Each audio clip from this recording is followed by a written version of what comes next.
So what's up sa mga kahombre ko dyan? What's up man naman nga pala to. At syempre mga kahombre ko, alam nyo na. Napanood naman nating lahat itong nangyari sa Pangil sa Pangil na isa sa mga bagong rap battle sa ating bansa, di ba? Nandyan syempre ang Flip Top who will forever be there kasi sila talaga nagpa-simula niyan sa Pilipinas. Meron lang akong konting bagay na gustong sabihin dito kay Phoebus aka Pagong na may buhok, no? Si Phoebus po ang pinakamalaking kupal sa freestyle, hip-hop, rap scene, to the point na sa pagkakakita ko sa kanya, naaalala ko yung dati kong sarili sa hip-hop up till now, di ba? Kaso lang parang mas kupal pa siya sa akin, actually. Ha? Kasi at least ako, what you see is what you get. Kumbaga, kung may sasabihin ako sa'yo, hindi ko na kailangan saksakin ka patalikod. 'Di ba? Sasabihin ko na 'yon sa harap mo. Naka-upload at published. Samantalang ang laro mo, saksak patalikod, which yan yung pinakamapangit sa lahat. Lahat ng ugali ng sambayanan ayan ang pinakapangit. No respect, no true love, literal na nakihype ka lang sa rap scene. Actually, sa totoo lang, mas may alam pa ako kaysa sa iyo sa rap scene. Alam mo yon. Sobrang tagal ko nang nangupal to the point na minahal ko na, tapos ang dami ko nang nalaman. Alam mo yon. Ikaw puta, imposible. From gym instructor, bigla ka naging nasa rap scene. Ang galing mo ha. Tapos tinapalan mo ng perang madumi. Madumi. Ang mga nangangarap na mga MC. Real talk yan ha. Laki pala ng bayad sa Phoebus na to ng Geely 88. Which is illegal siya na online casino site, di ba? Kaya literal na sugal kaluluwa na lang. Kaya kahit mabura yung mga videos niya na uploaded sa YouTube due sa harap-harapang promotion ng sugal, okay na yon. Ang mahalaga, nakailang milyon na si Pibus coming from the man himself. Luxuria. Kaya naman pala itong si Pagong, sobrang kupal. Sobrang balat kayo na ipinapangalandakan pa sa madla kung magkano ang kinita ng isang video na in-upload niya sa YouTube. Which paghahatian pa rin ng dalawang MCs na kalahok. Palakpakan ng putang inang yan. Very good. Which, na, alam mo niyo yun, klarong-klaro naman na saksak sa likod ng flip top. Pasensya ka na doon. Pasensya ka na, Don Pagong. Ang flip top kasi, o kaya naman syempre, ang founder, si Arik Enigma, ay hindi kaya yung ganyang galawan, di ba? Yung galawang illegal mo. Kung saan pumayag ka magpatanggal ng dalawang ribs, matsupa mo lang sarili mo. Si Enigma kasi hindi ganyan, boss Pagong. Hindi siya ganyan. Si Enigma kasi talaga diretso at literal na ginapang ang negosyo. Umani ng respeto at higit sa lahat, kung ayaw kanya, sasabihin niya sa'yo yan ng harap-harapan. 'Di ba? Tangina mo, umalis ka dito, bobo ka, tanga ka, harapan niya sasabihin yun sa'yo, boss. Hindi mo tulad na sasaksak patalikod ka gumraduate. Marami ka nang nagagawa ng ganyan, Pibus. Alam ko yan. Saka ko na yan papangalanan, yung mga scam mo. Once na sumagot ka dito, ilalatag ko lahat ng proof para everybody happy. It's gonna be fun. I'll wait for that. Yung pastry vapors, mga boss, sa mga fanatic ng PSP, kita naman nating lahat yan most likely. Yung pastry vapors, di ba? By Boss Ian Angeles, which siya yung CEO nito. Ito, medyo deeper na to, pero sasabihin ko sa inyo ha. Sobrang lulupit na mga sources ko eh. Ito ang tunay na source, hindi yung chismis lang, hindi yung kasinungalingan ha. Ito legitimate talaga. Okay? Napakabait ng tao na yan, si Boss Ian Angeles. Pero anong ginawa mo? Pinagpalit mo sila. Agad-agaran without walang kahit na anumang hesitations para sa flavor. No shit sa flavor. Wala naman akong pakialam sa mga ganyan. But nadadamay lang kayo dito kasi yun nga, kayo yung pinagbabasihan ko. Most likely walang alam si flavor. Alam mo yun, hindi ko alam. Bahala na kayo sa buhay nyo. Kasi inofferan po si Phoebus ng 8 million ng flavor. Wala ka man lang courtesy. Hindi naman din mali na hindi mo tanggapin ang 8 million. Wala, hindi ka mali. Tama ka. You're doing good, man. 'Di ba? Kaso lang, wala ka man lang pakundangan, wala ka man lang courtesy. Sana man lang nagtanong ka kung kaya niya bang tapatan ng 8 million. Hindi yun nagkupal ka agad, iniwan mo ng ganun-ganun lang, 'di ba? Syempre may contract din kayo. Pasalamat ka, napakabait ni Boss Ian. Pasalamat ka. Si Boss Ian na tumulong lang naman sa'yo para sa FUBU sponsorship mo at nag-stand sa'yo from the start ng idea mo. Tas ganyan lang ginawa mo para sa pera, kinana mo na agad-agad ang taong tumulong sa'yo. Yung utang na loob, Pibus, alam mo yon. Tinuruan ka ba ng pamilya mo, ng mga magulang mo yan? Kung hindi ka tinulungan ng utang na loob, huwag mo kakalimutan niyang ituro sa mga anak mo. Baka kasi pagsisihan mo, Pibus. Ha? Pinakapangit kasi sa lahat yung ganyan eh. Yung tinatawag na galawang ahas. Ganyan si Pibus. Ingat kayong lahat na nakapaligid kayo dyan. Meron pa akong pinakamalupit na source, mga ka-homework ko. Sobrang tindi nito. Masakit to, Pibus. Kung ako sa'yo, huwag mo na itong panuuran, man. It's over. Parang noon, naalala ko pa, madalas mong kasama lagi, real talk to si Boss Toyo, Tiny Montana, si Ricey, di ba? Yung babae ni Skastakli dati. Naalala ko noon, nakita kong post ng asawa mo regarding kay Tiny Montana. Imagine ninyo, nilait-lait pa na peke daw ang Rolex ni Tiny. Well, si price tag ba na syota mo, Pibus? Original bang mga suot? Tangin na nyo, mga ulol kayo. Ha? Ayan tuloy. Kung mapapansin nyo, kahit si Tiny at price tag may agwat na din. Real talk yan. Si Toyo, pansinin nyo, never na din yan nakasama. Alam ko na lahat yan. Kitang-kita na pag ganyan, ibig sabihin may nangyari na between them. Siguradong dahil yan sa pera for sure. Wala na pong iba. Sure yan. Pasalamat ka, Phoebus. Hindi ka babalikan kahit kailan ni Tiny Montana kasi may utang na loob siya sa inyong mag-asawa.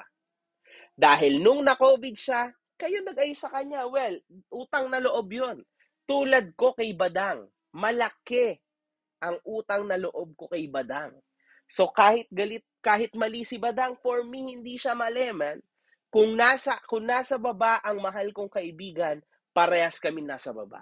Pag nasa taas, parehas kami nasa taas. Ganun akong kaibigan. Ikaw, Phoebus, hindi ka ganun. Pagka yung isa nakita mong nasa baba, bahala ka na dyan, doon ka na sa taas. Matalino kang kupal ka. Kaso lang hindi ko maisip papaano ka tumatagal sa galawan ng underground, no? Kung ganyan yung style, kung ganyan ang mentalidad mo. Because I know how things work sa underground.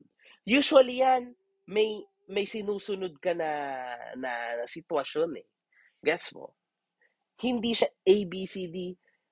I think kung ganyan ang galawan mo, wala ka pa sa naging position ko dati noon, sa panahon na yon, noon sa buhay ko na yan, sa part ng yan ng buhay ko. Kasi hindi mo pa alam yung pagkakasunod-sunod. Sa nakikita ko sa iyo, magaling kang mag-hop, hop, hop and hop, tas inaapakan mo yung mga tao na na naging kaibigan mo. Hindi siya allowed sa underground game. So, kasi kung talagang ang nasa underground ka, naiisip ko, sana wala ka na ngayon. Kung ganyan ang ginagawa mo. 'Di ba? Na I don't think na na mas malalim ka pa sa akin sa part na yun. Anyway, sige lang. Kahit kailan, uulitin ko, magpasalamat ka kay Tiny Montana kasi talagang meron siyang tinatawag na utang na loob. Okay? Kahit kailan, ang flip top ay hindi pala talaga matutumbasan ng PSP. Ayan kasi yung inisip ko eh. Akala ko lang. Akala ko before. Di ba? Nagkamali lang ako sa una kong comment. Ngayon, na mas nagmasid ako, nakita kong hindi pala talaga kaya ni Phoebus maging next level Enigma. 'Di ba? Sabi ko dapat si Enigma may building na ngayon. So sa tingin ko si Phoebus papunta na doon, but I don't think it's gonna happen. Parang parang itong PSP ay parang mga BOTY style lang, Battle of the YouTubers na ginawa ko. Na puros lang kailigalan, tapos sa huli bumagsak din no, nawala na yung pinakamalaking support galing sa hindi magandang sponsorship. Ayan din ang mangyayari sa PSP. Tandaan nyo 'to sinasabi ko. At least ang flip top, hindi ganyan. Kumbaga, andyan na talaga habang buhay. Kaso lang, dahil nga legal ang flip top, normal lang po na hindi malaki ang TF. Alam naman ng halos lahat ng matatalino yan. Kapag illegal, mataas talaga ang TF. Siyempre, walang control. Samantalang pag legal, talagang may control. Matindi ang control. Kasi even to get a sponsorship, kaya nga dapat habang buhay niyang dilaan yung butas ng puwet ni Luxuria, butas ng puwet ni Boss Ian, kahit kailan kapag legal, sobrang hirap po makakuha ng sponsorship. Meron ka ng tinatawag na, anong tawag doon? Yung sponsorship deck, which sobrang mahal gawin, okay? Tapos sobrang hirap panindigan. Meron ka ng tinatawag na sponsorship deck. Meron ka pang tinatawag na dila sa butas ng puwet, tsupa, kung ano-ano pa doon sa gusto mong pagkakuhanan ng sponsorship. That's that that's man. Ganyan siyang kahirap, mga boss. Ayan ang reality sa negosyo kapag legal. Okay? And dyan, saludo ako kay Enigma. Kaya normal lang na hindi malaki ang TF. Yung mga kasali sa flip top, huwag kayong maging utak talangka. Ganyan talaga kasi ang sinalihan nyo ay legal. Normal lang lahat yan, di ba? Hindi gaano kaganda ang place, obviously, ng flip top, di ba? Yung quality, hindi rin ganyan kaganda tulad dyan. Kasi pinakamahirap magnegosyo, real talk, kapag legal talaga. And yun ang pinasok talaga at iginapang. Take note, iginapang ni Enigma. Pansinin nyo si Phoebus, hindi na niya kinailangan gumapang. Una sa lahat kasi, syempre, ipinatag na ni Enigma ang daan. Siya naging kupal, backstabber, gumawa din ng same.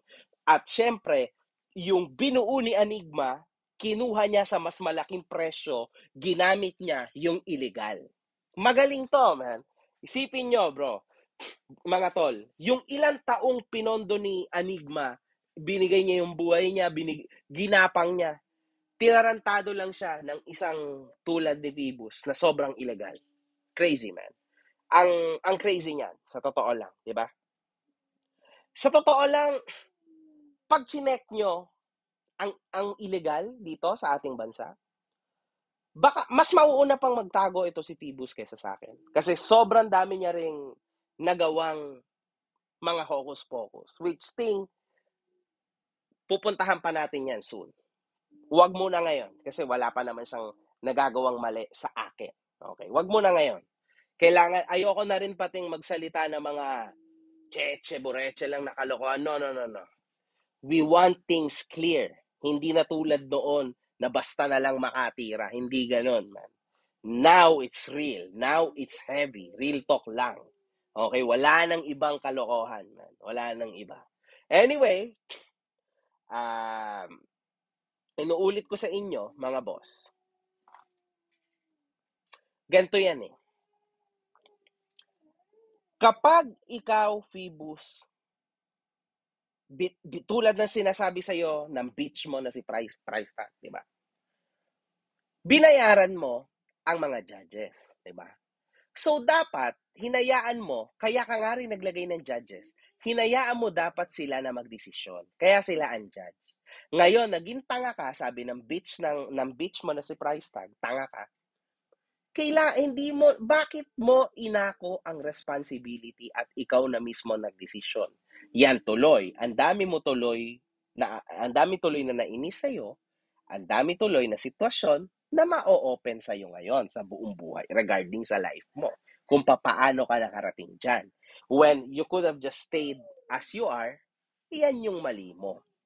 Everybody thought na walang downfall ang PSP. Now everybody saw na meron downfall. Pasalamat ka na lang forever kay Enigma at sa flip top. Okay? You must be forever grateful, Phoebus. Kung wala si Enigma, wala ka dyan. At maniwala ka, kung ikaw man ang magiging next Enigma, mali na agad yung first, second, third step mo. You need to recalibrate again. Because things gonna go heavier from now on. maniwala ka. One love, good fucking vibes.